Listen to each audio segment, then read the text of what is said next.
So all sorts of official today. If you're watching the YouTube video channel, I'm in my car today, mobile office, as you can tell.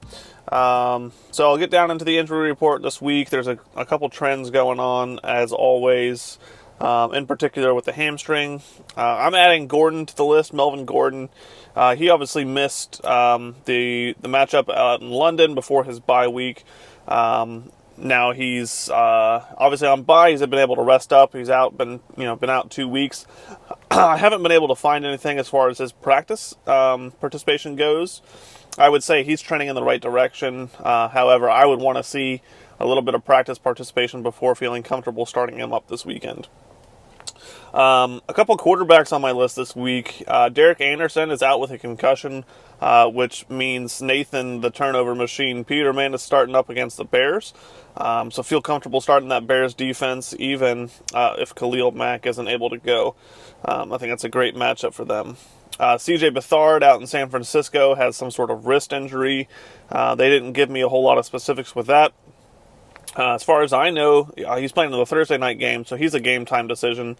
That makes a very questionable offense as a start, even more questionable if he's not able to go.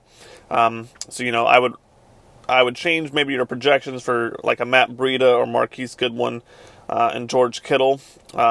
Really, I would maybe suggest looking at an alternative option there. Just a lot of uncertainty there. Make sure you pay attention if you have anybody playing tonight. And then maybe an Arizona defense might be a valid start this week, even though they've been terrible. Ben Roethlisberger has a fractured index finger on his non-throwing hand. This doesn't really affect much other than maybe some ball security things.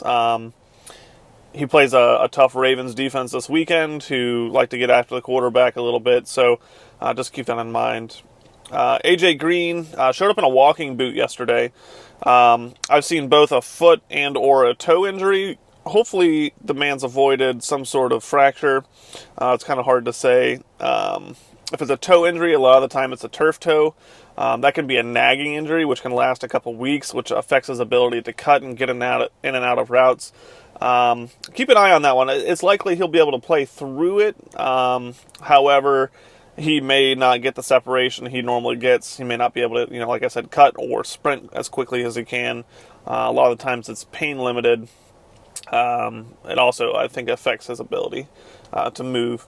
Another receiver, Cooper Kupp, he's expected back from his MCL injury this week, according to Sean McVay. He has a very good chance of playing this week. Tight end, Gronkowski, he was able to play on Monday night, so I would just want to monitor him this week, make sure he didn't flare anything up in that game, that his back is not bothering him at all, anything like that. Running back Ronald Jones, add him to the hamstring list. Same thing goes for all of these guys. I think this just maybe affects Peyton Barber a little bit, so hopefully he gets a slight uptick with his weekly rankings.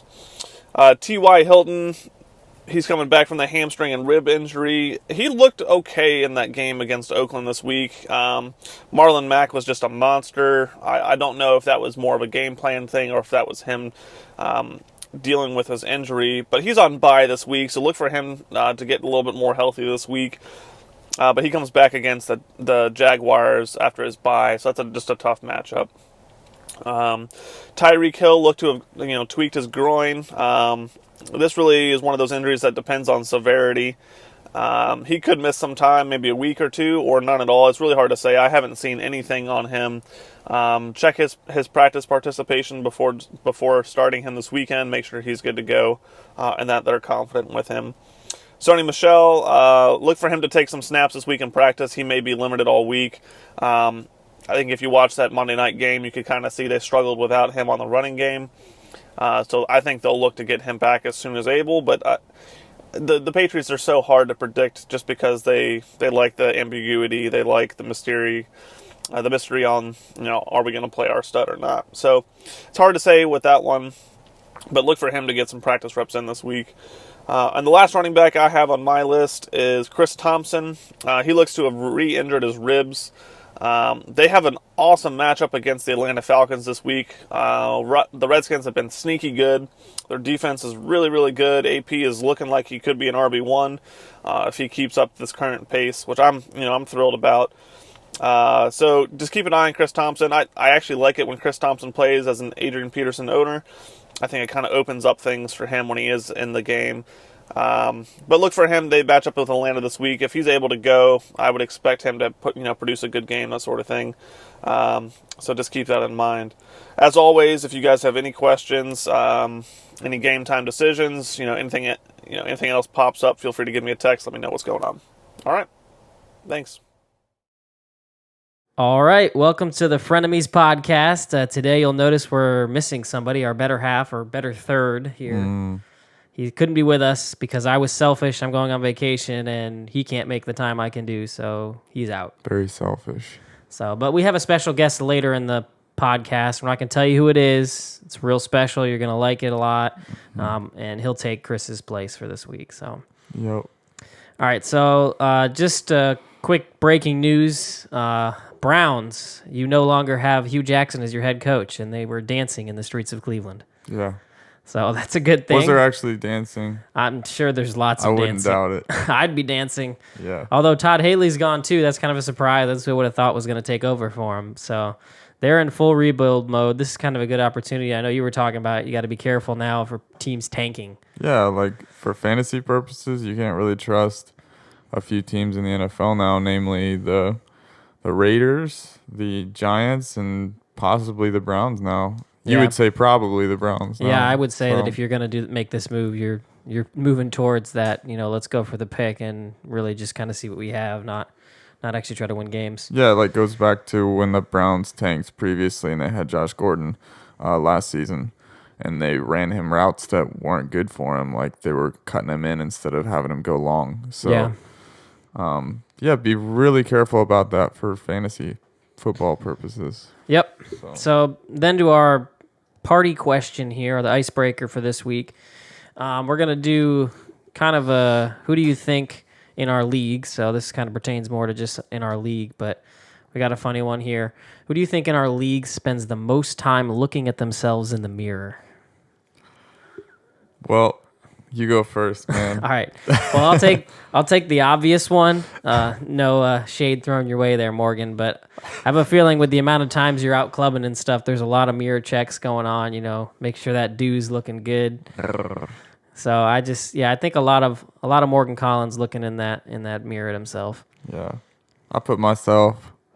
I was talking to him that I think they're for different reasons. Like he's probably there to check to make sure it's all looking tight and nice, whereas you're probably checking out to make sure that the muscle you've been working on is starting to come into shape. Yeah, is it working? No. That's what he does with ours. We get these videos back afterward, and he's like, "Oh, that tricep, not looking as good as it did last week. Looking a little smaller." Yeah. All right, well, then on to the overall thoughts this week. Nothing too huge in the actual games, but just something to be thinking about. Get your handcuffs now. If you're on the verge of playoffs, I think it's really a good time to start picking up your handcuffs. This is something for me. I might not be able to afford it on my bench right now because I'm still trying to make the playoffs, but like Spencer Ware, Kareem Hunt goes down, you're going to have to pay up a lot to get Spencer Ware. And then Malcolm Brown for Todd Gurley. Those are really the two main ones. I don't think there's too many other. Maybe Eckler. If in our league he's owned, and most he is, but if not, go get like an Eckler. It's just you got to really start thinking about that. It's not going to be worth it. You're all set up to go to the playoffs, and then you lose your main running back. They go down a lot. So plus, it's a really good defensive tactic for those who like. Yeah, even if you don't have those players, I think Malcolm Brown is a great pickup. Something happens to Todd Gurley, you just inherited an RB1 instantly. So I think that's something definitely to be thinking about. Yeah, and get them before other fantasy players grab them. Yeah. Because I'll usually grab people just to keep them from other teams who actually need them. Especially on a Sunday morning, you got this player that you got a spot open, you just pick up a handcuff, and you never know what happens over the weekend. You just inherited the RB1 that's going to be the top waiver wire. Yep. So just stay ahead of it. Yep. All right, and then for the waiver wire this week, we're just going to go through these real quick. We don't have too much to say. It's actually not a great waiver wire week, so hopefully you thought ahead. It's not a good week for it not to be because this is like the bye-apocalypse coming up here. 6 teams on bye, so check your lineups and make sure you're prepared for that. Quarterbacks coming off a bye is Phillip Rivers is who I have in there. He's playing Oakland. I'd say that's a great start. Rivers has actually been really good.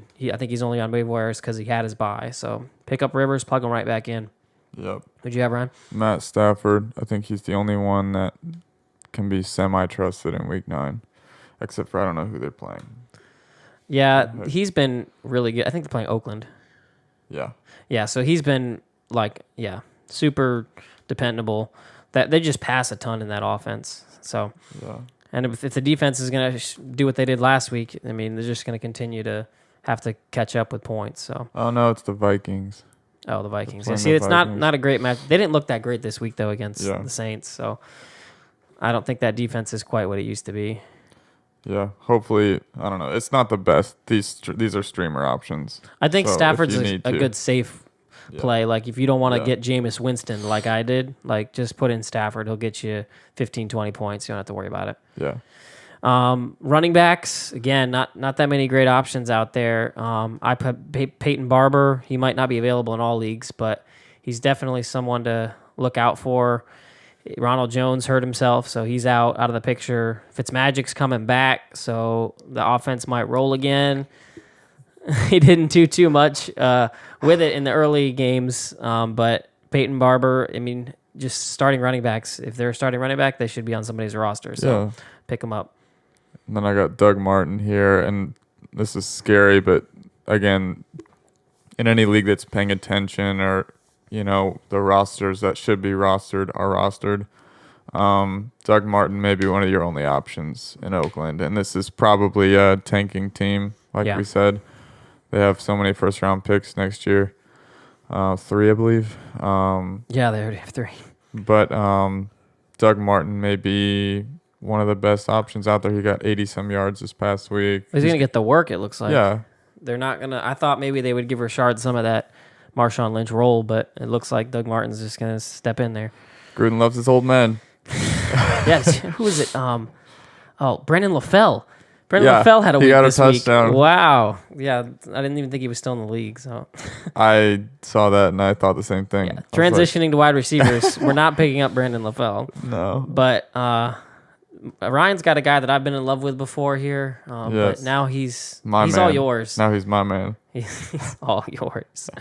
Devontae Parker. He was heavily utilized this past week. Again, these are streamers. So can you trust him completely? No, but he got so many targets and he had a really great game. He looked to have some fire to him. So if you must, go with Devontae Parker. Yeah, I think he's not a bad option, especially as like a flyer. Yeah. I mean, everybody's hurting our wide receiving core, so Yeah. it's just by necessity you're gonna have to start using him. And he looked like he had something to prove out there. He actually looked like he was improved. He's mad. He's mad. His agent's mad. They've been, I don't know, there's some questionable media communication with the Dolphins and stuff regarding his health. They believe that the agents have claimed that the Dolphins have been misinforming the media about his health, whereas he's actually been healthy. So I don't know. That's his word against his situation, but either way, he played a good game last week. So. Yep, and then I've got Cortland Sutton. The trade deadline's coming. Before you guys hear this, it may already be done, but Demarius today said he's got a 50-50 chance he thinks he might get traded. So if they trade him, Sutton moves right up into that role. He was a rookie. He's actually played quite a bit, even with Sanders and Demarius on the field. He's a touchdown machine. He's a huge receiver. Sanders is also got hurt this past weekend. Okay. So either way, he's looking to have some opportunity, and he's just got tons of potential. So I think Sutton you want to get ahead of it because, in a few weeks, that might be the one everybody wants. Yeah. And then tight end, every week we look at this and we just hope there's going to be something in there, and there never is. So tell us your disgusting tight end, Ryan. Well, we can't call him disgusting. He, went to church around here with our friends. He's a great man, He's but a great man. It's just that they don't target him that much. Ben Watson, and he'll get you. He'll get you 6 points, pretty much. yeah. He'll get you 6 points. Yeah. I mean, that's what you're looking at. Basically, you're going to end up with 5 or less points unless you have that touchdown, and it's just impossible to predict. I put in here Jack Doyle. He goes on bye this week, but he's still, I think, a great pickup. He's one of Andrew Luck's favorite targets when he's healthy. You saw last week. I think I heard that he got a touchdown, I believe. Yeah, he got, all 3 of them did, actually. They had 3 tight ends that got touchdowns. But Eric Ebron went down to like 20% of the snaps once Jack Doyle came back. So I think it's going to be more Jack Doyle. I think Ebron got lucky with a touchdown. So watch out, David. You might need to be in the tight end business here. But Jack Doyle, even on the bye, I would stash him. It's so weak at tight end there. You got to pick up anything that looks like it's going to be a consistent option. I'm probably gonna drop CJ. What's his name? Uzama. Yeah. He got 0. He dropped a goose egg. Yeah, I know. He was out there a lot too. I think I saw one play where they took it away from a penalty or something. But yeah, that's just when somebody drops a goose egg, he's gone. He's off my roster. Off your team. Yeah. I don't blame you. Yeah.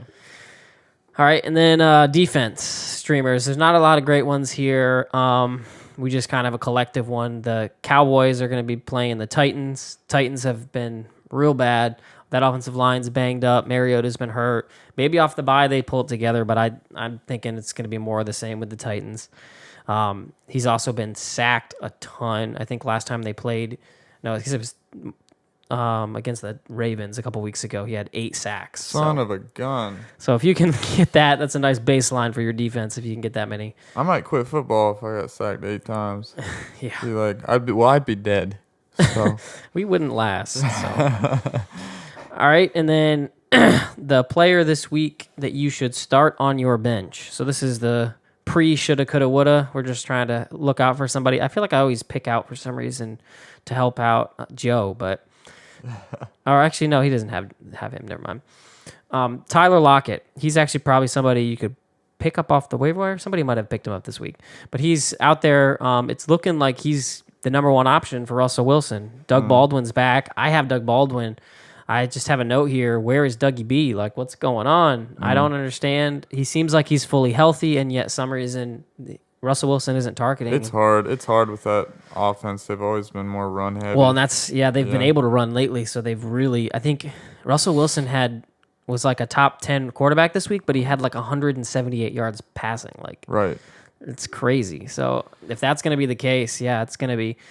Tyler Lockett to me is safer because he's got more of a possibility for that big play. Like, he's the one that could just take it. They do kind of like Tyreek Hill type stuff with him. Speedy. Yeah. He's a speedster. Yeah. Yeah. So that's why I look more towards him. So I think he's not a bad option this week. There's going to be a lot of teams on bye. So if you need a wide receiver play, Tyler Lockett, put him in. Yeah. All right. And then the kicker whisperer over here. Yeah. So I did well last week. I started Mason Crosby off of I'm just going to listen to you because obviously I'm terrible at picking kickers. So who do you got for me this week? Who am I putting in my lineup? I think Graham Gano has earned like weekly, like he should be in somebody's starting lineup weekly, pretty much. And they play the Bucks this week. What was his longest of the year? I believe it was 63, I think. Was it 63? I think he was right below the NFL record, yeah. Goodness gracious. To win the game, too. Any of y'all know how hard it is to kick a 63-yard field goal? I mean, yeah, that'd be a good video for us. Let's all go out to the Norfolk Christian I was field watching, and see if we can kick a 20-yard. Yeah, see if we can kick a 20-yard. I was watching a video last night of somebody kicking a 63-yard field goal, and it was like, I mean, it's insane. I don't know how he did it with all the pressure. So anyways. Regardless, I still think you're terrible people kickers, and I don't give you any credit for what you do. Graham Gano deserves weekly starter consideration. So. All right. And then last here, this was a quick episode, but we got our special guest, so enjoy what's coming to you this week, guys. Welcome to the Chris Magic Hour. Actually, it's only going to be about 5 minutes. I might break out a character going back and forth in my Fitz Magic getup, but it's a little tough to stay in character as I go through this rant. But I wasn't inside the studio. aka Sean's house, for our regular segment here. But I just want to talk about a few things. One is Fitzpatrick, my boy who brings back Chris Magic. Thank you for bringing all this back on the screen.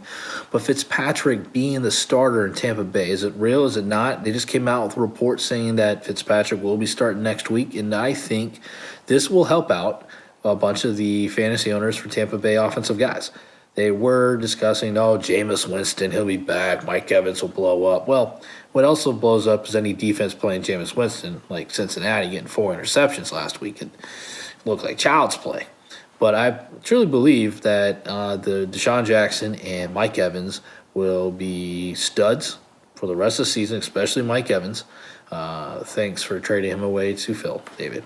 But anyways, Mike Evans will be right there. They don't have a run game at Tampa Bay. And then one thing they also don't have is called a defense. So Fitzmagic will be throwing that ball everywhere. So if you're looking for a quarterback and you're not happy with your starter, Fitzmagic would be a great waiver pickup that could win you the regular season. Because my rest of my rant here on the quarterback side is we're looking at some young studs starting to rise up. If you check Fantasy Pro rankings, you still got your old faithfuls still up there. But a guy like Trubisky is starting to make on the rise. Goff, Deshaun Watson, I truly believe he'll be a top 10 at the end of the season. He had a very slow start coming off of injuries, but he is extremely talented as a young guy. It's a runner, as a thrower in his last 2 games against so defenses at times has gone off, has just become someone that we're waiting for. But when you come off a terrible knee injury like that, you can take a while. But you look at my boy Mahomes, throwing over 300 yards every week. We don't even bat an eye to that anymore. If he's in the low 300s and whole close to hitting a 275 or 280 yard game, then we're like, we're shocked. We're like, what's going on? Like, you're supposed to be this amazing, great guy, yet this is his first 8 games he's ever started in the NFL. And he's just in the perfect place at the perfect time. So I think quarterbacks is important to fantasy success. As you get into playoff time, you're looking for somebody to carry you into the top 4 rankings and to win you the whole league. You need someone that's averaging 20 points or higher. Now, you might say, Chris Magic, are you serious? Any quarterback in this day and age should score you 20 points. Well, just ask Drew Brees, who starts actually on Phil's squad, that had 16 points last week, if I remember right, and then he only had 6 points this week against the Vikings. That's a name that you usually trust in fantasy that's not producing. Then we got Trubisky starting over Brady on Daniel's lineup, and Daniel's kicking tail because that guy's averaging 20-plus points a week. Now, Brady does the same thing, but there's been some changes in that offense a tad bit where it's more dink and dunk. Same thing with Brees, no deep ball threat. Now, once Brady and Josh Gordon start meshing together, I think it'll be bigger and stuff. But you're seeing if these guys aren't throwing the deep ball, in their play calling, that their points and production is not going to work as what we're hoping. They're always projecting, Brees will get so much, but after Ted Ginn Jr. went down, it's been dink and dunk out of the backfield, and once you get into the red zone, it's handed off to Ingram or getting to Kamara, and those are the scores and not getting you the points. But when you look at a Deshaun Watson or Mahomes or even a Goff, because how creative they are over there in L.A.